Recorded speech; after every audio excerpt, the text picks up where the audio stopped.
Bismillahirrahmanirrahim. Alhamdulillahirabbil alamin. Wa bihi nasta'inu ala umuri dunya waddin. Wassalatu wassalamu ala asyrafil anbiya'i wal mursalin. Sayyidina wa maulana Muhammadin wa ala alihi wa sahbihi ajma'in.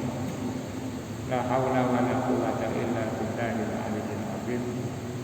Amma ba'du.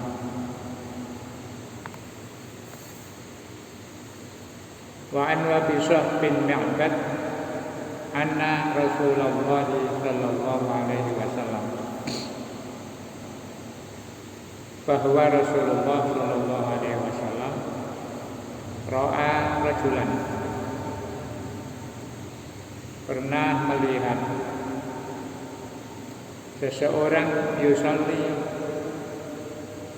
sedang sholat khalfas shaffi, di belakang shaf, wahdahu, sendirian.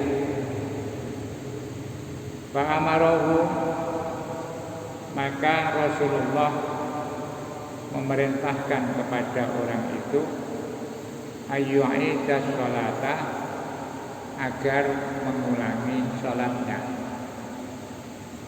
Rawahu Ahmad wa Abu Dawud wa Tirmidzi wa hassanahu wa sahhahahu Ibnu Hibban.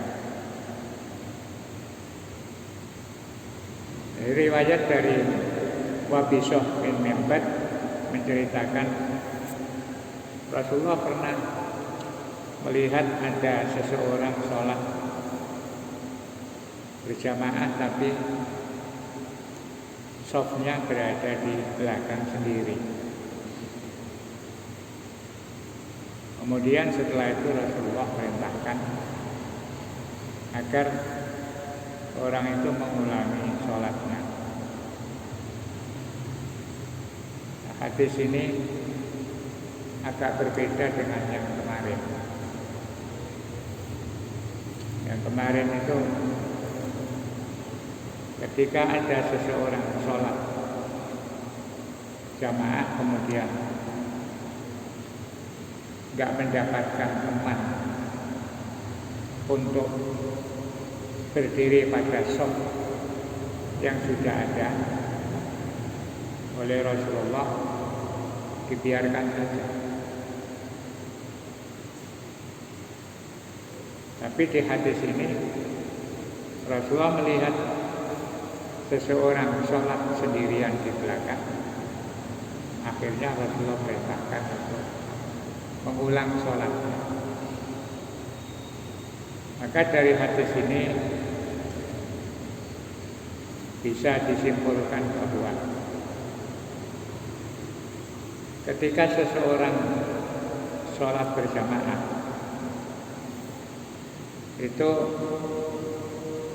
ya sebaiknya berusaha untuk tidak sendirian, sehingga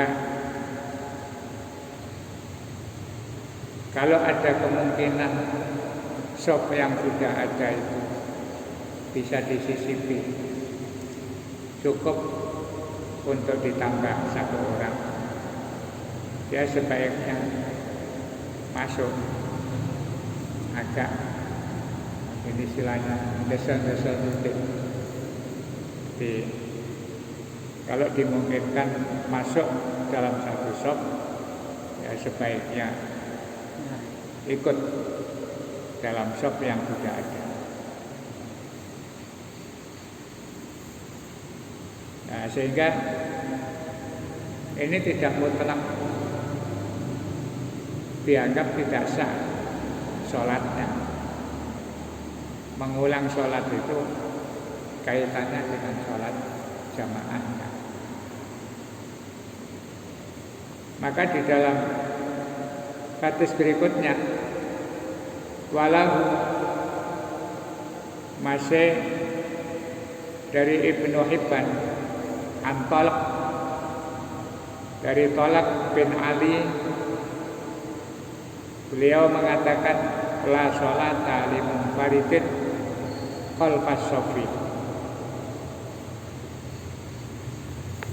Wazada at-Tabrani, dan Imam Tabrani menambah fi hadits Wabisah terkait dengan hadisnya Wabisah tadi, ala dakhalta ma'ahum awijtararta rajulan. Kata Talib bin Ali, itu ada tambahan di hadisnya Wabisah itu, ala dakhalta ma'ahum, sebaiknya masuk di dalam saf bersama yang lain, awijtararta rajulan, atau kamu menarik salah seorang untuk bergeser dengan kamu. Jadi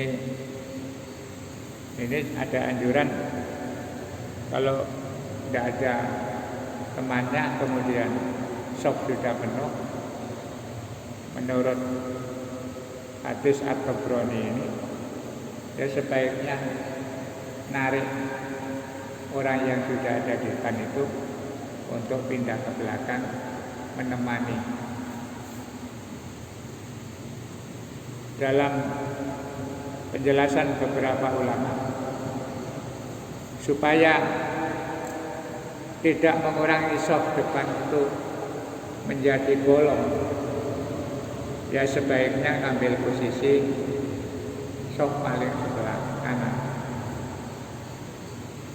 Jadi datang belakang, ambil sebelah kanan, terus yang paling kanan sendiri ditarik ke belakang untuk menemani dia, sehingga kurangnya saf itu tidak membuat safnya bengkak. Cuma begini ini, kalau yang ditarik tidak pernah ngaji, ya bertahan, bisa saja salah paham, kemudian nanti habis sholat ngopel, mau sholat ditarik-tarik. Padahal kalau sudah pernah ngaji, ini kok ada yang narik, mesti ada sesuatu. Dia mundur, melangkah, ya seperti melangkahnya kalau maju itu ya kanan, kakinya maju salah satu itu. Itu dalam pengaturan saf. Walaupun di hadis kemarin itu, misalnya ada yang dari Anas bin Malik, ada lagi siapa yang kemarin lari-lari kemudian tidak nutut, akhirnya di belakang. Ya begini ini juga karena bab-bab begini ini kan jarang dibicarakan, sehingga yang banyak itu orang datang di belakang terus nggak ada temannya, ya sudah sendirian sambil nunggu yang lain. Tapi menurut hadis ini sebaiknya cari teman, narik orang yang sudah di saf depan. Wa Nabi Hurairah radhiyallahu anhu, dan dari Abi Hurairah radhiyallahu anhu, Abu Hurairah berkata, qala Nabi sallallahu alaihi wasallam, Rasulullah bersabda, idza sami'tum, ketika atau jika kamu mendengarkan al-iqamata, iqamah, famsu, maka berjalanlah kalian ila sholati, menuju sholat, wa alaikum as-sakinatu, dan hendaklah kamu berjalan dengan tenang. Jadi mendengarkan qomat, kita belum masuk masjid, sebaiknya ya jalan biasa, tenang, gak usah lari-lari, sehingga jantungnya tidak ngos-ngosan. Ya biasa saja. Waalaikum as-sakinatu wal waqar. Hendaklah kamu berjalan dengan tenang. Wal waqar itu ya anggun. Wala tusri'u, dan jangan kamu tergesa-gesa. Fama adrakum, maka apa yang kamu dapatkan fasallu, sholatlah. Wama fatakum, dan apa yang kamu tidak mendapatkan atau yang kamu telat, fa'atimu, maka sempurnakan. Nah ini yang bagi imam makmum yang datang terlambat, sudah dikomati tapi belum masuk masjid, ya berjalan biasa saja, sedapat-dapat. Fama adrakum fasallu, dapat berapa saja dia lakukan sholat sesuai dengan yang kamu dapat. Sedangkan yang tertinggal, yang telat, ya nanti sempurnakan.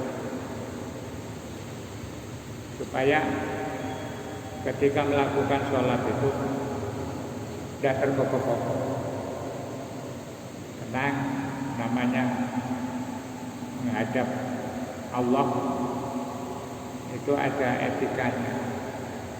Jangan terus mengkos-mengkos langsung takbir. Jadi sebaiknya biasa saja. Ya begini-begini ini kan ilmu ya. Cuma umumnya orang itu kan ngejar supaya jangan berlari-lari.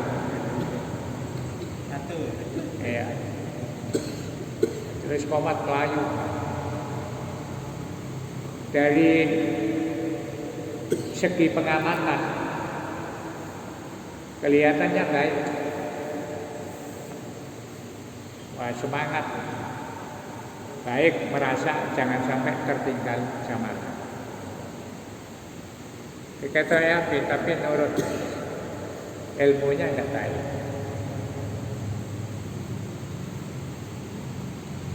Ya kalau kepingin tidak lari-lari ya sebelum qomat sudah berangkat atau sebelum azan sudah berangkat, sehingga nanti masih ada kesempatan mungkin sholat sunnah qobliyah, kemudian pada saat qomat itu ya tidak sampai lari-lari,